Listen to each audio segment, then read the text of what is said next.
जो माँ बाप अपने बच्चों के संस्कारों पर ध्यान नहीं दे रहे हैं वो माँ बाप कैसे हैं? अंधे। आपका बेटा शराब पी रहा है, बीड़ी पी रहा है, गलत हरकतें कर रहा है, गलत कर रहा है, बेटी का सम्मान नहीं कर रहा है, नारी का सम्मान नहीं कर रहा, और आप चुपचाप तमाशा देख रहे हैं। चाणक्य कहते हैं कि माता शत्रु पिता वैरी ये न बालो न पाठिता न शोभते सभा मध्य हंस मध्य वको यथा।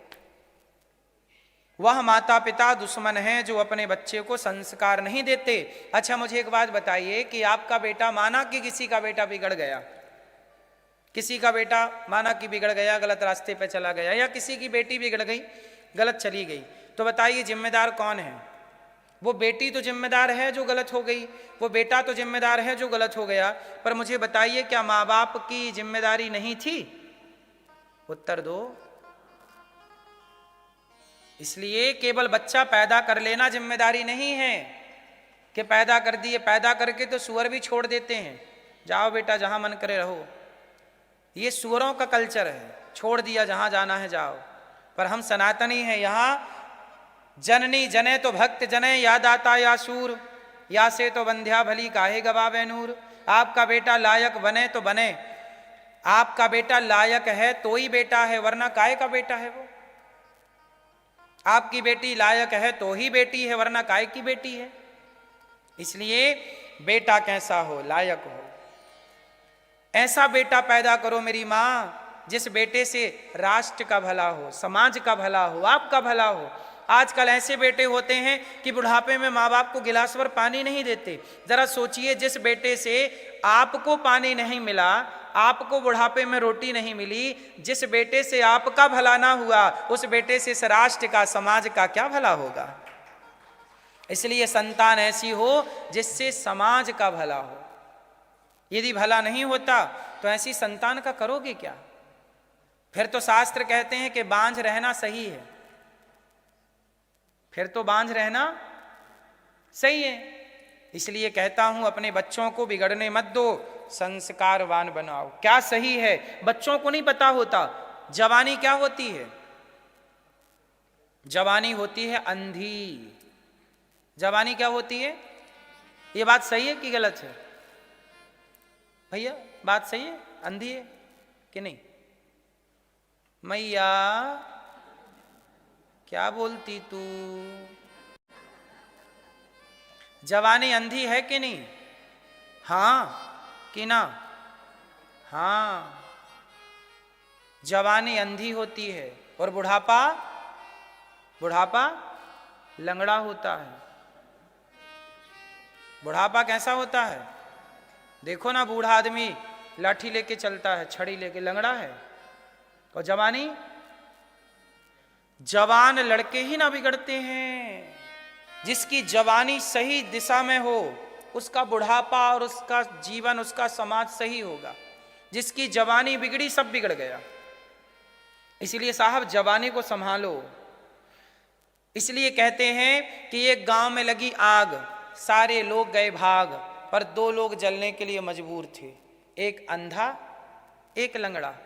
लंगड़ा भागे तो भागे कैसे, और अंधा भागे तो जाए किस तरफ? जिस तरफ जाए आग।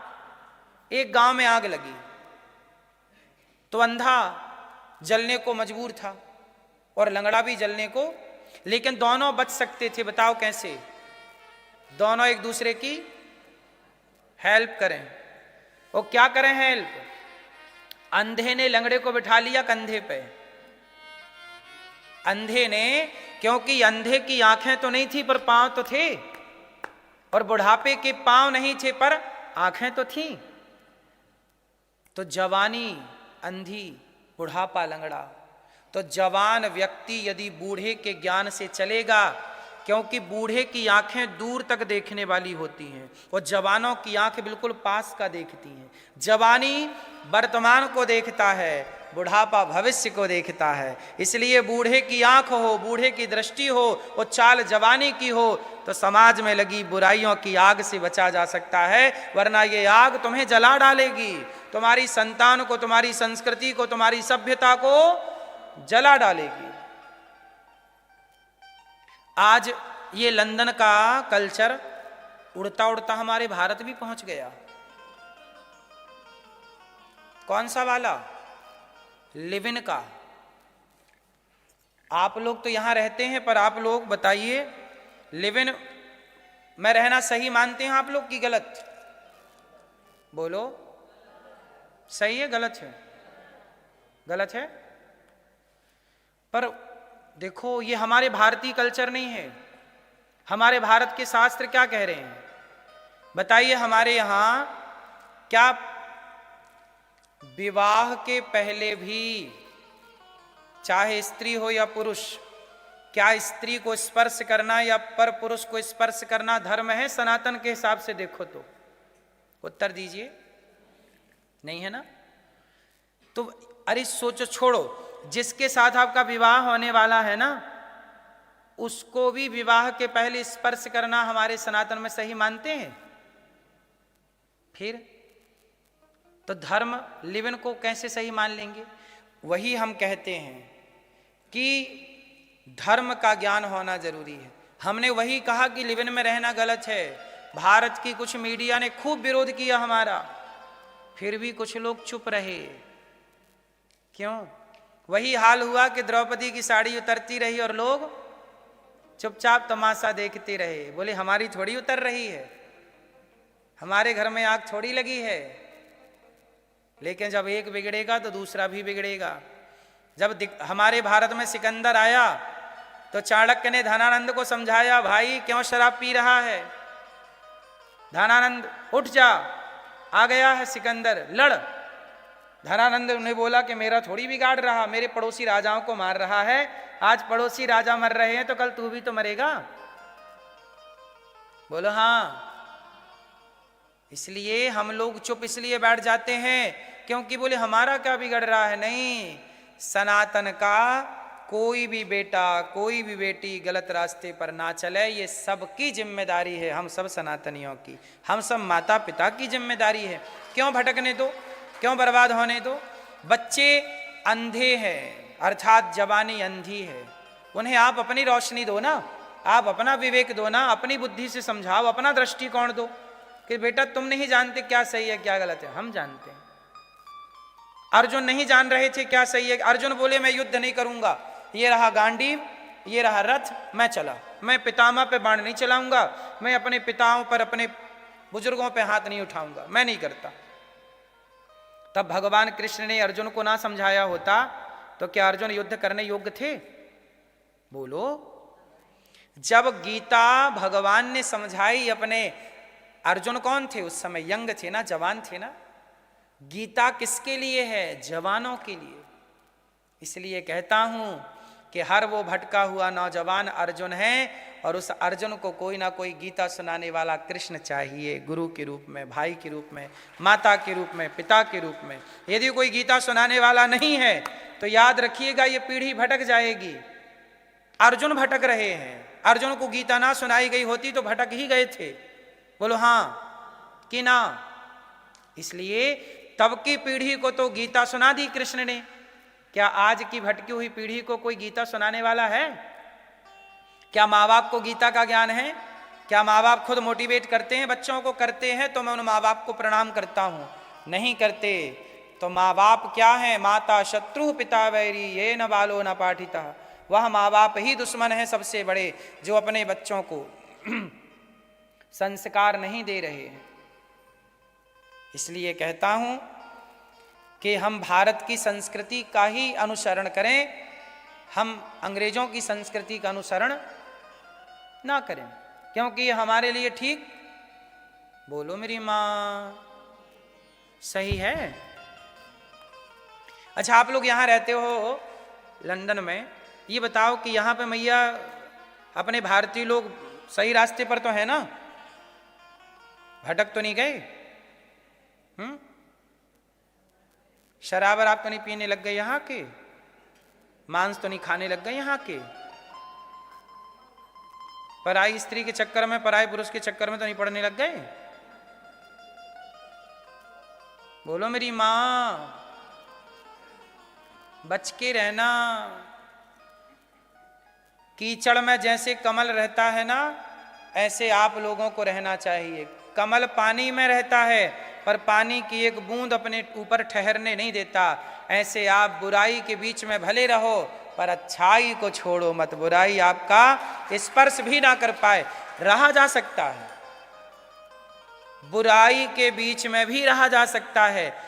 दुष्ट रावण के बीच में, लंका वासियों के बीच में विभीषण थे के नहीं? सुनहु पवन सुत रहनी हमारी, जिमि दस नहीं महु जीभ विचारी। जैसे दांतों के बीच में जिह्वा रहती है, ऐसे इस लंका वासियों और दुष्टों के बीच में कौन रहता है? विभीषण रहता है।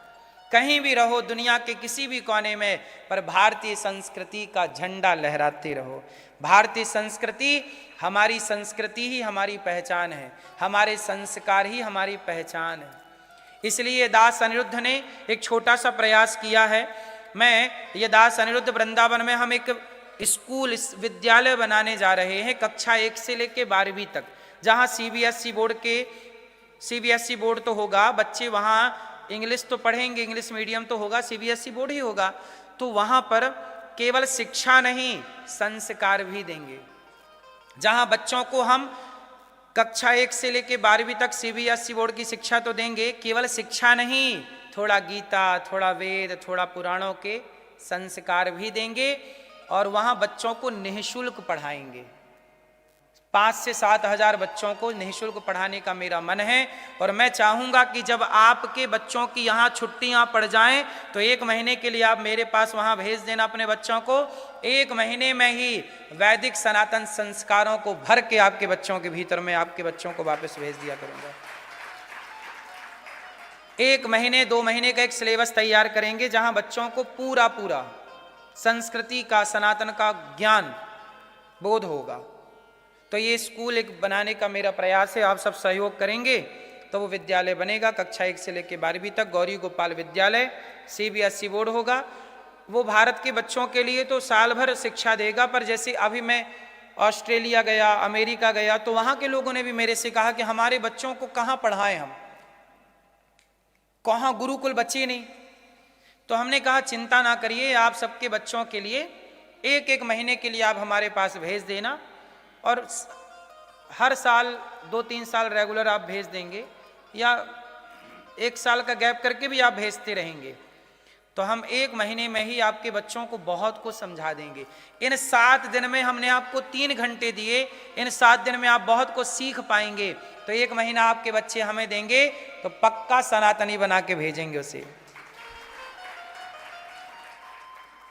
क्योंकि हमारी शिक्षा तो शेरनी का दूध है ना। हमारी शिक्षा, अब आज की नेता नगरी ने सब शिक्षाओं को बिगाड़ दिया, वरना हमारे यहाँ शिक्षा बड़ी उच्च कोटि की थी। हमारे यहाँ की शिक्षा देखिए कितनी विशेष थी। आज आप लोग कहते हैं कि सूर्य ग्रहण पड़ा, चंद्र ग्रहण पड़ा, आज तारीखें पता चल जाती हैं कि इस तारीख को इतने बजकर इतने मिनट पर सूर्य ग्रहण चंद्र ग्रहण है। आज के 100 साल पहले जब सैटेलाइट नहीं थी तब भी हमारे ऋषि मुनि चंद्र ग्रहण सूर्य ग्रहण बताते थे किस तारीख को है। मतलब हमारी गणित जो थी, वैदिक गणित, वो आज की गणित से एडवांस थी कि नहीं। आज के 100 साल पहले भी, 200 साल पहले भी हम लोग जानते थे कि चंद्र ग्रहण कब है, सूर्य ग्रहण कब है। तब तो सैटेलाइट नहीं थी, तब तो आधुनिकता नहीं थी, फिर हम कैसे जानते थे। मतलब हमारी वैदिक विज्ञान हमारा मजबूत था। अब वो हमारा लुप्त होने को चला है, इसलिए बच्चों को पढ़ाना जरूरी है। अब सरकार तो देखो, आप लोग जो गणित पढ़ते हैं ना, वो वैदिक गणित नहीं है। हमारे यहाँ एक गणित थी, वैदिक गणित, जो गणित अब प्रायः लुप्त होने को, यदि उसे नहीं पढ़ा गया तो धीरे से लुप्त हो जाएगी। लुप्त हो जाएगी तो सारा कुछ समाप्त हो जाएगा, इसलिए उसे बचाना जरूरी है। लोग कहते हैं कि 0.0 आर्यभट्ट ने दिया। अच्छा एक बात बताओ, क्या आर्यभट्ट के पहले 10, 11, 12, 13 नहीं था? लोग कहते हैं कि आर्यभट्ट ने 0 दिया, 0 दिया, तब 9 के बाद 10 बना, फिर 11 बना, फिर 12 बना। अच्छा एक बात बताओ, आर्यभट्ट के पहले क्या एकादशी तिथि नहीं थी? क्या एकादशी का व्रत नहीं था? क्या द्वादशी तिथि नहीं थी? क्या त्रयोदशी, क्या पूर्णिमा और अमावस्या नहीं थी? था सब कुछ, लिखित में दिया है। इसी विज्ञान को तो समझना है। वो आर्यभट्ट भी जिस गणित को प्रमोट किए वो गणित कौन सी थी? वैदिक गणित थी। अब आर्यभट्ट के दशमलव और शून्य को तो सब पढ़ रहे हैं, पर आर्यभट्ट ने जिस गणित को पढ़कर के दशमलव शून्य दिया वो गणित कोई नहीं पढ़ने को तैयार है। वो गणित अब प्रायः लुप्त होने की स्थिति है। तो कौन पढ़ेगा? हम भारतीय नहीं पढ़ेंगे तो। अब देखो ना, मुसलमान कहीं भी रहता है वो मस्जिदों में जाके अपना नमाज पढ़ता है, लेकिन हम हिंदू लोग कहां गीता पढ़ रहे हैं, कहां रामचरितमानस पढ़ रहे हैं? ना पढ़ने के कारण कितना नुकसान होगा मैं आपको क्या बताऊं।